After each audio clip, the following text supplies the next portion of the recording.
So if you missed our presentation at Maggiano's this week, then you missed out on some great food and some great information, but no worries, we're going to do this virtually here so you can still consume the information, just not the food part. So maybe you can make yourself a nice pizza like this picture here.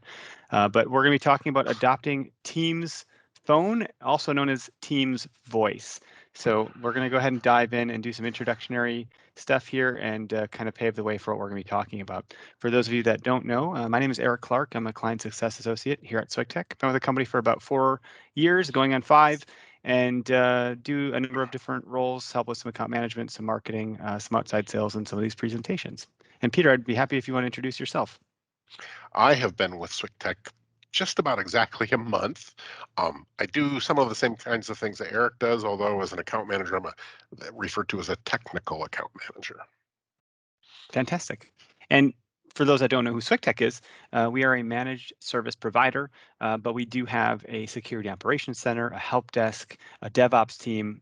We have a lot of talent under this roof, so to speak, and we're based out of New Berlin, Wisconsin.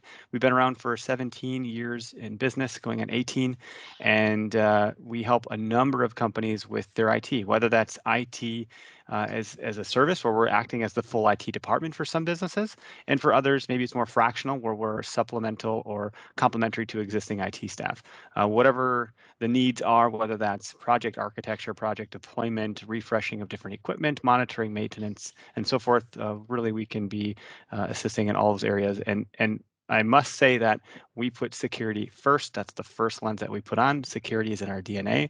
So with all the cyber threats that are going on right now, we've adopted about 5 years ago the NIST 800-171 standards. And nowadays we are currently about to be CMMC level 3 certified. So cybersecurity is critically important in today's day and age. And I just have to get on my soapbox to talk about that for 2 seconds before we kind of continue. Now, what we're going to be talking about today is why Teams Voice specifically. What is it like to migrate to that? What are some of the features and capabilities? What do you need to have for a prerequisite before you make that jump to the shiny new product when you consider your infrastructure and your internet service provider, as well as the economics of Cloud Voice? Is it more expensive, less expensive? Is there enough value packed into this stuff? And then what's it like to use this platform? We're going to discuss some of the hardware. We won't go very deep into that. When we did the event live, we did have some hardware on display. And then we'll finish up with some real basic licensing things. And traditionally, we would do some Q&A because this is just a presentation with no audience. There won't be any Q&A, but we'd be happy to take questions after the fact via email. Now, when we consider the why, obviously, we've been through this pandemic that occurred over the last 1.5 to 2 years, the beginning of 2020. And previous to that, we may have been headed this direction of working remotely, and when we look at what people wanted to do before the pandemic, 70% of people never worked remotely, 20% sometimes did, and only 10% always did. That's shifted dramatically from 30% of remote work to now 48% of remote work, where half of these people are never working remotely versus before it was 70%. So just looking at what that transition was like when that happened, certain folks were going home and using their personal cell phone numbers and cell phones to do business. They were using their personal computers to log into company systems and do business, maybe even their Gmail account and things of that nature. So it's important to consider that in this post kind of pandemic world or era that we're in, and we'll see where that all ends up. That has changed and kind of forced our hand to accommodate some of those employee preferences. And we, SwigTech, had helped a number of businesses kind of transition through that out of the gate and then kind of back into this quasi work from anywhere world. And just to kind of look at what the next decade looks like, we're a Microsoft Silver partner working on our gold partnership with Microsoft. The next decade of economic performance for every business will be defined by the speed of their digital transformation. That was a quote from Satya Nadella from Microsoft. He is their CEO, someone that we revere quite greatly here in the space that we're in. And I think the word digital transformation is going to be around for a bit longer. It was a buzzword a number of years ago. It still is. Transformation takes time. And when you consider transformation, we're looking back to July of 2019, when Teams was kind of first getting its legs under it, and 13 million, by the way, is getting its legs under it. That sounded and looked like a lot of users. But every single time I revisited this chart, the growth continues to be hockey stick, unicorn status.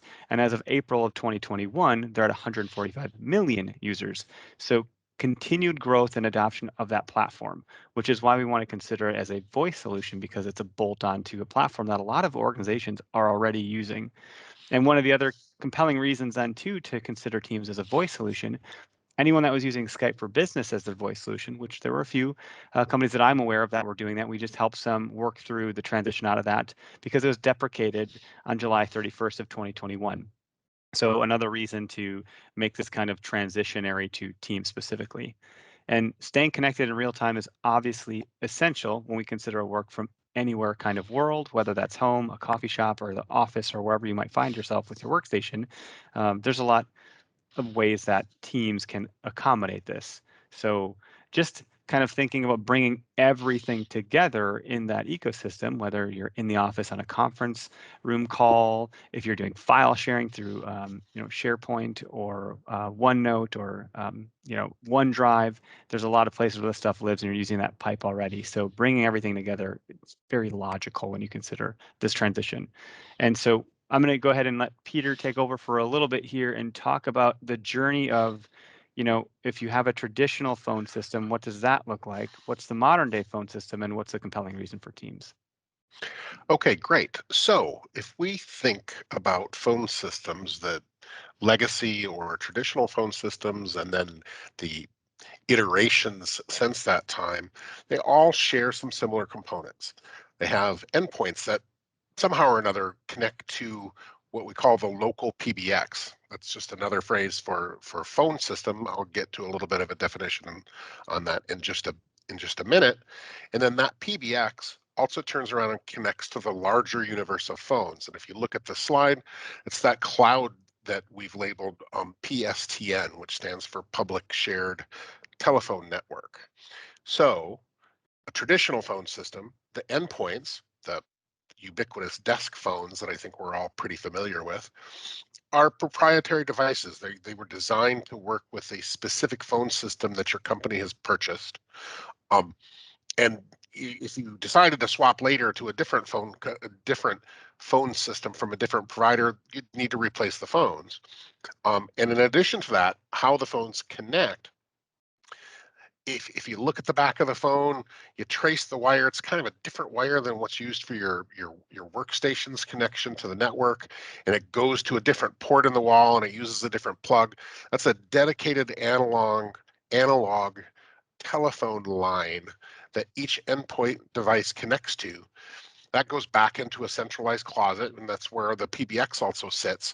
So the entire phone system requires a redundant and extra bit of cabling that's not the same as your computer network cabling. Once that connectivity is established between the endpoint and the PBX, and I suppose now is a good time to define that. So PBX stands for Private Branch Exchange, which is maybe not that helpful in terms of helping you understand what it is. If you think back to the old days, the glory days of Saturday Night Live, and think of Ernestine, the operator, and as calls come in, she picks it up and she talks to the caller, and she learns the caller wants to connect to somebody else, and so she moves a plug and she plugs them in and it connects the two parties. Well, that's what a PBX is. It's just a PBX is an automated Ernestine. It's a switching device that manages connections from one endpoint to another, and in order to make that happen, the endpoints all have to connect into that PBX. So we call it a PBX. We call it on-premise because it's in our office buildings, and again, it's a proprietary piece of hardware.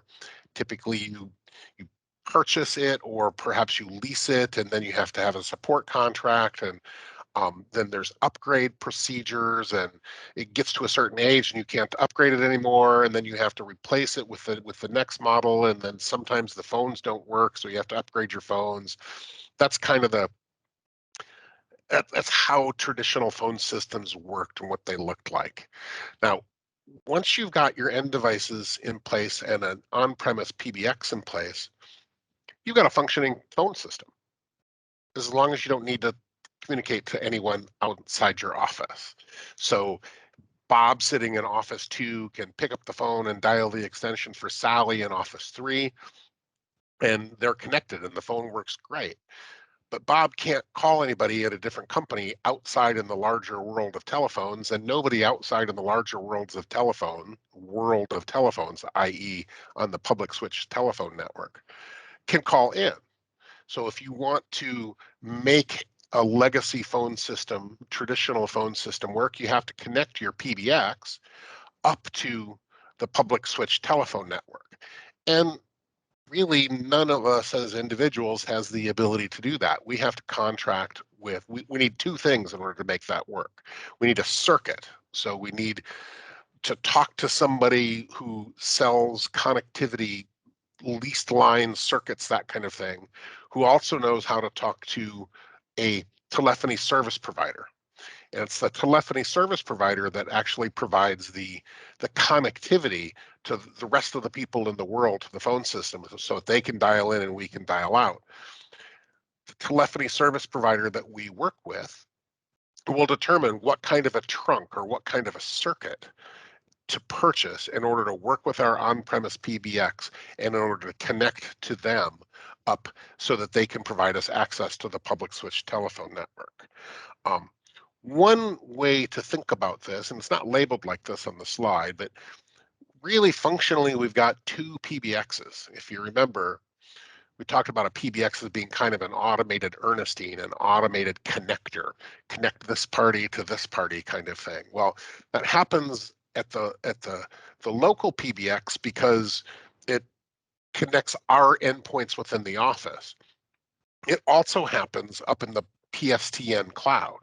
So the telephony service provider essentially has a great, big, powerful, many millions of people kind of PBX functionality that reaches out to parts of the world, all parts of the world, regions all over the country, countries all over the world, and it provides that sort of circuit completion capability. So two PBXs that we have to work with.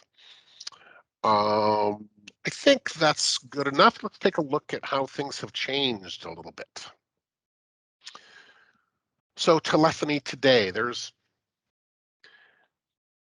been a couple of big changes since the original sort of traditional legacy days.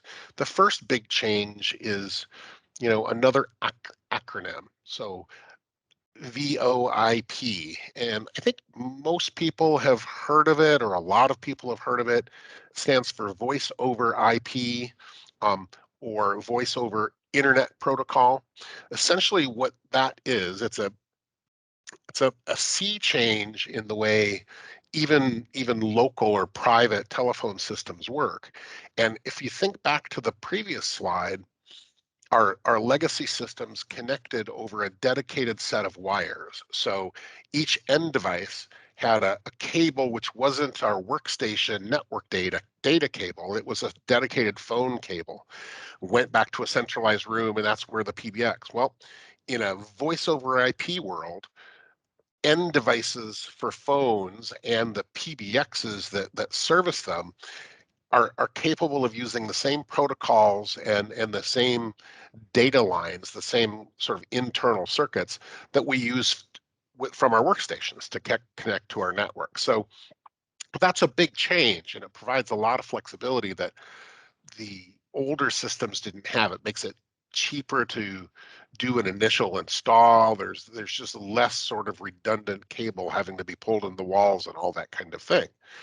However, in today's world, even when our on-premises PBX is a voice over IP, a more modern system, typically that PBX, it's still a piece of equipment that's installed in our location. It's proprietary. Very often, even though it's using internet protocol to talk between the end devices and itself, it's still proprietary in that it requires specific kinds of end devices, specific kinds of handsets. And then there's not really integration with mobile phones. There's not really integration with a lot of other applications. And quite frankly, they can be kind of costly to maintain, to upgrade, patch, security provisioning, that kind of thing. It can get to be fairly complicated. The other way that we can have telephones in our office environments today also leverages voice over IP, but it moves the PBX functionality away from our on-premises environment. We don't need to have a proprietary piece of hardware that sits on our office. We don't have to upgrade it. We don't have to firmware update it. We don't have to do that kind of thing. In effect, we have end devices that connect to our data network. And through our data network, they get access to the internet. And so our end devices then connect through the internet up to a generic PBX provider, for lack of a better word, a generic cloud PBX. The end devices make that connection up to the PBX. You dial in a number, you say, this is who I want to call. That PBX in the cloud then also provides the connectivity to the public switch telephone network. So in the previous slide, we had two discrete sort of PBX functionalities at different places, one on premise and one in the cloud. Here we have that all of that PBX functionality really being up in the cloud. This is a really nice solution because you don't have to buy that proprietary hardware, you don't have to maintain it. It does still mean that you have multiple providers that you have to manage, and it's not integrated with the business productivity tools that you use on a daily basis. I think we can move to the next slide.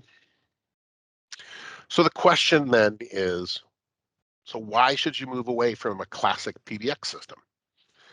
We actually And had this question yesterday, didn't we? we did. Yes, we literally did. And so the answer to that is, of course, not a one-word thing. There's a variety of reasons. So one of the advantages we talked about in the first big change of modern telephone systems was voice over IP. And the thing about that is that we were able to do away with the redundant cabling services, able to simplify our lives a little bit because we're able to use voice over IP and the same networking connectivity and devices that we use for our data networks. And that was great. The other thing that having phones sort of live with our data networking, the other advantage of that is that our phone systems can very easily, especially relative to the traditional systems, very easily now begin to bundle in a variety of services besides just the sort of straightforward phone system. So yes, you can pick up a handset or you can pick up a headset and you can dial a number and you can get a connection and you can have a phone conversation, but you can also host online meetings, you can have video conferences, you can do messaging and chat, you can leverage a variety of other kinds of collaboration tools, and then the phone system, it's already not sounding much like a phone system, right? The phone system also integrates with your applications. Like if you've got a CRM application, many small businesses or medium businesses of all sizes, I guess, use CRM tools, and they're at the very heart of how day-to-day businesses run. Those can integrate with the phone system. So Gartner, along with other players in the industry, have developed a new term for these modern phone systems called UCaaS. So I'm pretty sure that everybody's heard the service or thing as a service, infrastructure as a service, or well, that's the easiest one that comes right to mind. Unified communication as a service basically is the new term for modern phone systems. And one of the happy coincidences is that when Gartner has looked at the universe of players in the UCaaS ecosphere, Microsoft, with its Teams phone functionality, is one of the visionary leaders. Let's go to the next slide. Yeah, so I actually jumped ahead on you there and pulled up the Gartner slide. Um, some of the challengers that exist in that space, Google, then some of the other leaders that we've heard of, Zoom. A lot of folks use Zoom over the pandemic era, but Ring Central is like right next to Microsoft. They're plotted on the point of one of the top leaders. Then there's other niche players like Windstream and Dialpad. There's only one visionary company, Fuse. I don't know who they are. I haven't looked at them. I kind of want to now. But Microsoft is one of the absolute leaders, and the reason I think it's important to call this slide out is, first of all, Gartner is a trusted resource or global market Yep. research for technology. So, if you're in that magic quadrant, that's a big deal. And the use case for like Ring Central would be if you're not in the Microsoft ecosystem, if you're not already using Office 365 or Microsoft 365 and Word and PowerPoint and Excel and so forth. But if you're already using all of that stuff and Teams, you almost owe it to yourself to weigh this decision to determine if Teams voice should be your provider, your solution by using a Microsoft calling plan. And if not, there probably isn't a really strong case to go down that path, because then you're going to get all these other things in addition to that because it's bundled together. So if you're using Google, maybe you look at Google Voice. It's just a matter of knowing kind of what your use case is. And obviously for the folks that were in attendance yesterday, everyone in the room was in attendance because they're using Microsoft products already. So it made sense for them to be in the room. And if you're watching this webinar, again, likely there's a reason you're considering this.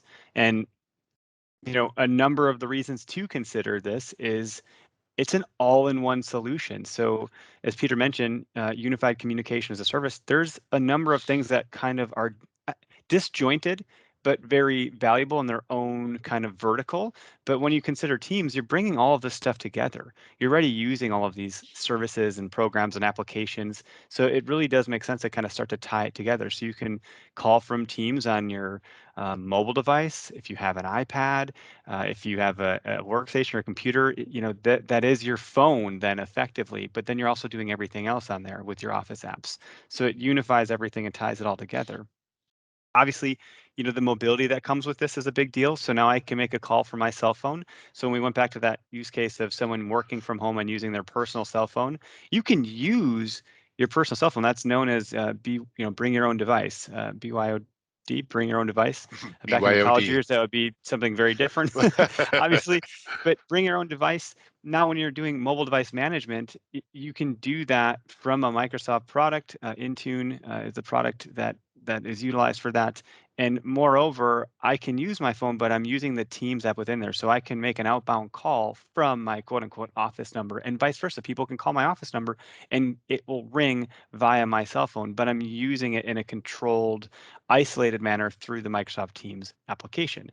So, Yeah, and one of the beauties of that is that you don't have to give out your private cell phone number. So correct. you can take your work call, the customer or the client or the person that's calling you doesn't need to have your cell phone number in order to get a hold of you. Yep. So it's a pretty beautiful thing, and obviously that gives you a lot of mobility. So, even if I'm in the car and I'm in between meetings, I can make that productive time by doing sales calls or taking meetings or what have you, no problem. I've actually taken work meetings while driving by joining Teams from my phone. You want to definitely hit the mute button there because that background noise can be loud, but in an event, you're not missing some things. So it really does create a level of flexibility that I think would be a little more challenging to get elsewhere. You could probably do it, but now you're tying things together and it's a little more hodgepodge. So beyond that, it's secure, it's reliable, and the calling is pretty robust. So SwickTech was one of the first 100 companies to beta test Teams as a chat platform. Back when I think we were still using Yammer and maybe Skype as the chat platform for internal messaging and things of that nature. So when we bolted on Teams Voice, when that came out, we eat our own dog food. So we did that for ourselves first before we brought it to market anywhere else. And when I was talking to people, I would say, by the way, I'm talking to you on a Teams voice solution. Do I sound okay? Oh my gosh, you're talking on Teams? No, I didn't know that. How can we do that? Right. And so that's kind of how this has led us on the path to becoming an expert in this field, is because we've done it for so many now, because we've done it for ourselves, and then everyone else noticed how fantastic it was. There was no diminishing call quality at all. It was just perfectly fine. So from there, we'll get into we're on the phone all day, so right. super We're doing important this through for Teams us. right now, obviously, by the way. So if it sounds great, and hopefully it does, it's because of what we're using. But more than that, what we'll cover deeper too is like the built-in auto attendant and call queues. And you can improve uptime with built-in redundancy and load balancing. There's a lot of features that you get on the administrative side as well. So if you're an IT sysadmin or something like that, the single pane of glass that you get to manage all this stuff is very straightforward and very doable. And beyond that, you can streamline the management of this. You have one single provider. It's Microsoft. You don't have to worry about now AT&T and whoever else and the contract and so on and so forth. It's scalable. So if you need to add a new user, detract a user, that's really easy to do. That was one of the questions we took in the audience is if I have a new employee or I want to plant someone at a different satellite office in Michigan or wherever, I can just add that user and they get a phone number spun up and it's good to go. And if you're using someone like Swick Technologies to manage that for you, we would do that for you to make it even easier. So no big deal at all. Very, very robust when you consider what you get out of this. And so that brings us to one of the questions that does come through quite often is, does this platform, does Teams Phone provide enough telephony features? And the answer really is yes. And Peter, this is another slide that I think you explained very well. So I'm happy to let you take this one back over. Yeah, so the key components of a complete modern voice platform, if you look at the top row, it's populated by Microsoft Teams Phone. That's essentially just Microsoft Teams with a slight change in adding the calling interface. And then if you look at the bottom row, Microsoft Teams Phone devices and endpoints, if you have those two things together, you are a Microsoft O365 subscriber and you've got Teams included in that, you have a functioning local PBX.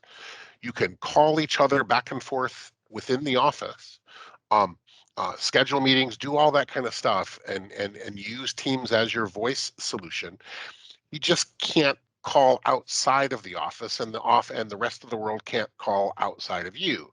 So in addition to those two layers at the top and the bottom, you need the layer in the middle. You need that PBX functionality that provides connectivity to the outgoing world, to the global public switch telephone network. So there are three boxes here that we want to talk about. The first one is by far really the easiest and the simplest. So if you've got an existing phone system and you want to migrate over to using Teams Phone as your phone system, you get Teams, you get the end devices that you want to use, and then you buy from Microsoft what's called a Teams calling plan. And essentially, when you purchase that subscription, what you're saying to Microsoft is, you're going to be our telephony services provider, you're going to be our global PBX, so that our local Teams system can communicate with the rest of the world. We can receive calls from the rest of the world, we can send calls to the rest of the world. If perhaps you have in place already a third-party PBX that maybe you've got a contract that you can't get out of. You've got a support contract that needs to run for another 2 or 3 years, or there's a variety of reasons why perhaps you'd like to stick with the PBX that you already have, but bolt Teams on top of that. Again, not as easy as a Microsoft calling plan, but also very doable. There's a couple of sub boxes in the operator calling plan's larger rectangle box there. One is if your third-party PBX is part of the Microsoft certification program called Operator Connect, then really there's nothing else you need to do. You inform Microsoft and the Teams interface, and our engineers will help you do this. Um, Connect your third-party PBX up to Teams, and bada bing, they know how to work together. You don't need any additional hardware. There's very little additional configuration that has to be done. You can be up and running. In this case, you're using the same PBX that you were already using. You're using the same circuit type that you were already using. And And so instead of like going to a standard internet connection, which is what you probably would do if you were using a Teams calling plan, and Eric will talk a little bit more about that in a later slide. You'd be using the same telephony specific kinds of circuits that you were already using with your on-prem PBX and your whatever the on-prem PBX used as your telephony service provider. If your third-party PBX isn't Operator Connect certified, it's still not a problem. All you need in that particular situation is, and if we can go to the next slide, can you go to the I go up. next? There we go. There it goes. Yes, and now I want the one that shows direct routing. There we go. So this slide depicts the situation where you have a third-party PBX that's not Operator Connect certified. And so in that situation, what you need is another piece of hardware. So you'll need to purchase a certified session border controller. It's a piece of hardware that essentially sits between your Teams implementation, your third-party PBX, and provides translation services. Essentially connects Teams to that third-party PBX and to the broader world. There's a little bit more configuration involved with this. You have to purchase the hardware. There's some support. You need to know that you're buying the right session border controller for the third-party PBX that you've got. SwickTech can help you with all those decisions. And then there's some configuration that has to be done.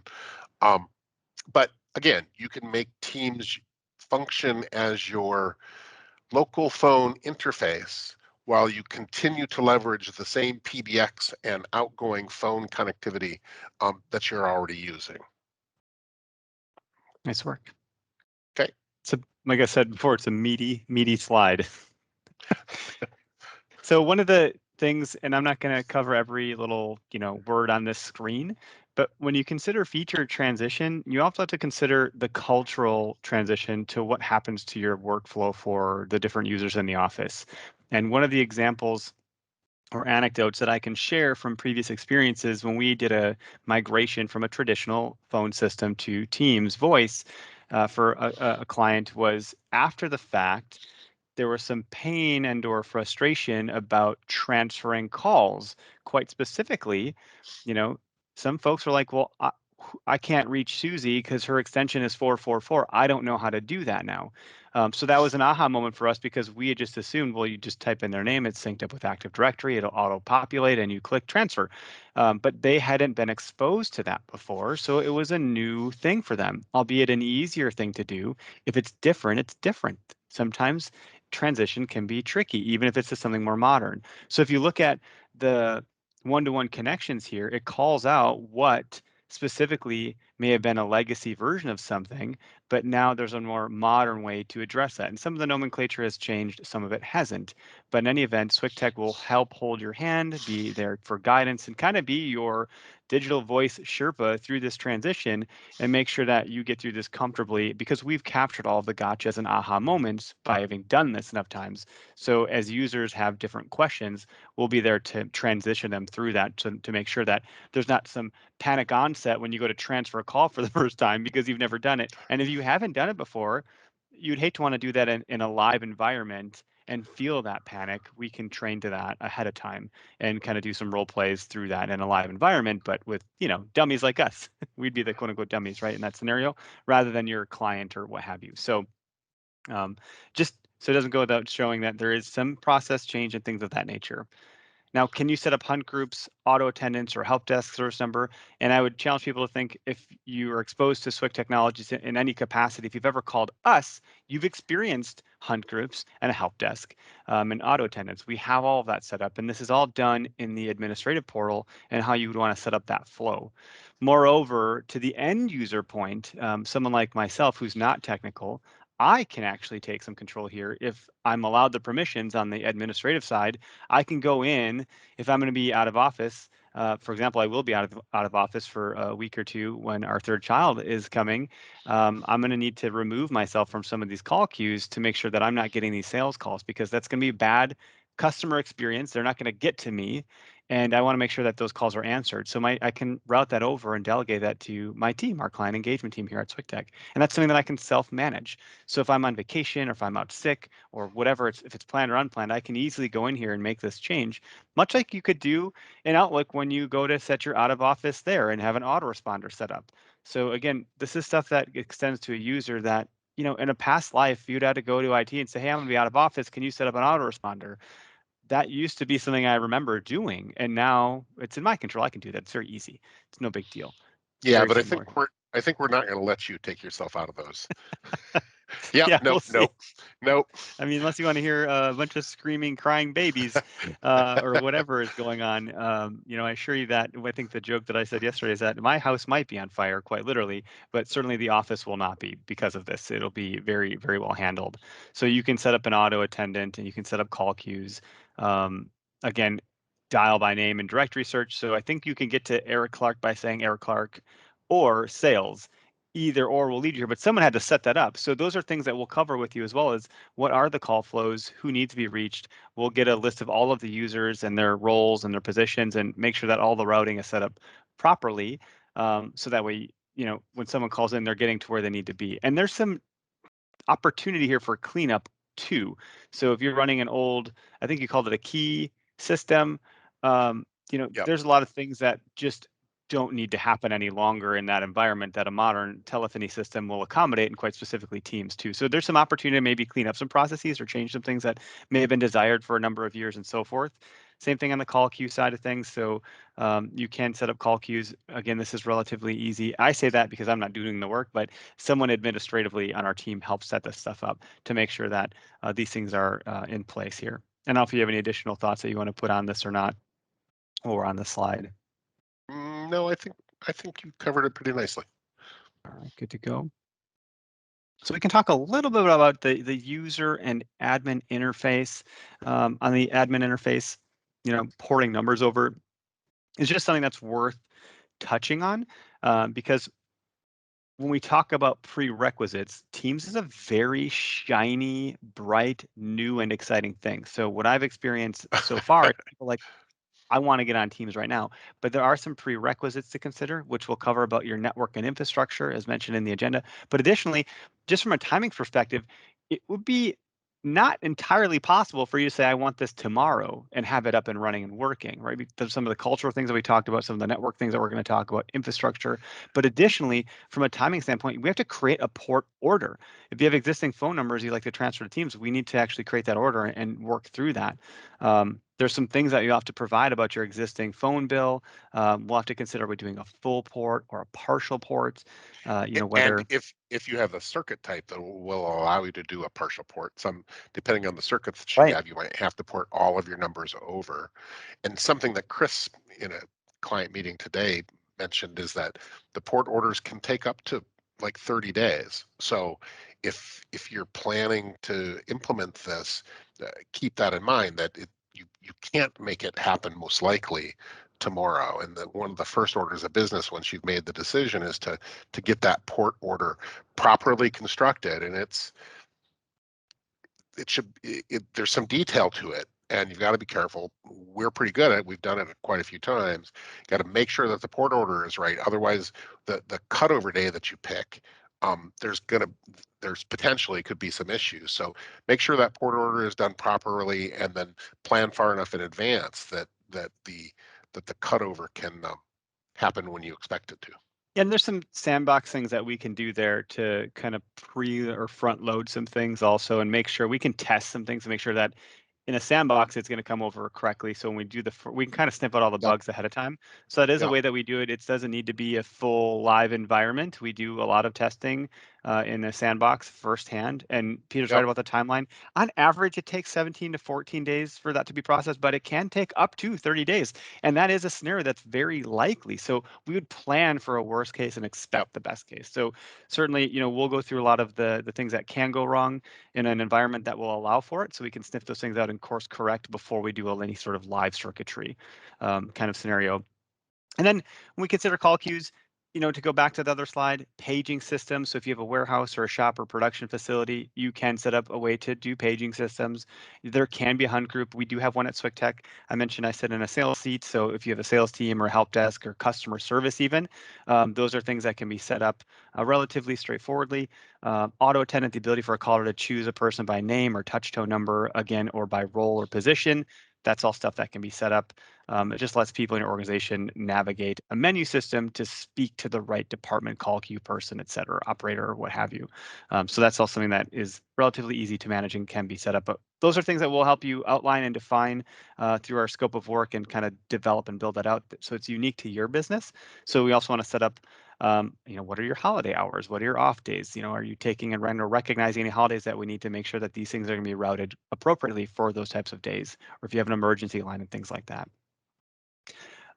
This is a very fascinating screen. I'm not going to go into the server client monthly trend or daily trend or client and all of that stuff, but I just wanted to highlight the screen to show that you get usage reports. And out of the 20 some odd people that were in the room with us when we did this event live, not one person in the room on a traditional telephony system said they could or ever have seen anything like this. And I would have to agree. I wouldn't even know how to go to request this from a traditional phone service provider. I'd say it's not there, but it's not at your fingertips right inside of Teams. This is all stuff that's available inside of your Teams administrative center. You can monitor and troubleshoot call quality. You can let your call analytics. You have a dashboard that gives you a network-wide view of the call quality across your entire organization. You can prioritize important network traffic and usage. You can see like when your sales calls are happening from your sales department. There's just a lot of visibility that comes from this that I don't think a lot of us have ever actually seen before. And when the more data that we have, the more informed we can be about the decisions we're making. So this would be a really interesting area to spend some time to see how things are being routed within your organization and what that all looks like. Is it matching reality or what, Bill said he was doing or not? Did he really hit all of those 100 cold calls he had to do? Not that you need to be, big brother, but again, just some really interesting, insightful information here about what's going on with the calls in your organization. And you can see a tab here on the left. There is also a call quality report too. So when we talk about what your network needs to withstand from a bandwidth perspective, you can actually turn some knobs and dials and push some buttons there too to make sure that it's all balancing out and you're load balancing that properly. On the caller ID side, caller ID can be controlled for both inbound and outbound calls for phone system users. You can use, what is this called? Using a policy called calling line in identity. The caller ID functionality is available to all phone systems regardless of their PSTN connectivity. So there is outbound caller ID, there is inbound caller ID. So insofar as the outbound, you can control what users will see when your call comes to them. So for us, are people seeing SwickTech or Swick Technologies?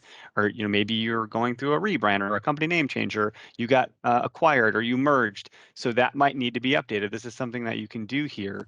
So just important to call out that you have some control and functionality over this feature.